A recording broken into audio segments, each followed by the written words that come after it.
It's time to put the predictive power of big data to the test. We want to see if statistical analysis can be used to predict match results more accurately than traditional methods. In this experiment, we'll be pitching a supercomputer with its massive data crunching ability against the expertise of our professional pundits, a group of enthusiastic and passionate fans, and the predictive powers of RAZZLE the GOAT. We've set them all a challenge to predict the results of 25 matches across Europe over a single weekend. So in terms of predicting football, it's very difficult because there are just so many things that can happen. And because it's low scoring, it's easy for one team to dominate, only for the other team to end up snatching a winner at the end. The supercomputer is all about data, and with more than 4,000 previous games and 60,000 match parameters to work with, it's going to be very tough to beat. But it's not without flaws. If you're going to develop predictive models in football, the model is only as good as the data and information that you put into it. A computer, when it produces predictions, can't know that a key player is out injured. The fans are all about passion. They know plenty about football, but their love for the game can lead them astray when trying to make predictions. We gotta do better than the GOAT. Manchester United, Aston Villa.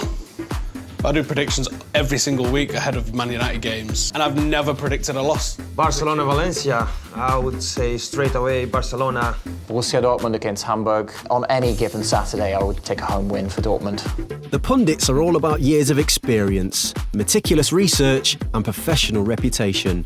But when it comes to predictions, like the fans, they're only human. Football has a way of sort of making you look really foolish. I've had some real shockers. I predicted Leicester to finish 20th last season. I predicted Man United to win 3-0 against Barcelona in 2009. I still like to think I got the prediction right, just the game didn't quite follow. It's hard for journalists because I think we try to use games from the past to predict future outcomes, which, as we know, doesn't really work in football. And following in the footsteps of Paul the Octopus is RAZZLE the GOAT. Her predictions will be free of the pressures of club loyalty and professional reputation, but with only random chance on her side, she'll do well to get more than a third of her predictions right. I wouldn't be surprised if a computer-based model came out on top compared to fans or pundits or even GOATs. So who managed to predict the outcome of 25 matches with the greatest accuracy? In fourth place came RAZZLE with a 36% prediction accuracy. That's just a little better than random chance.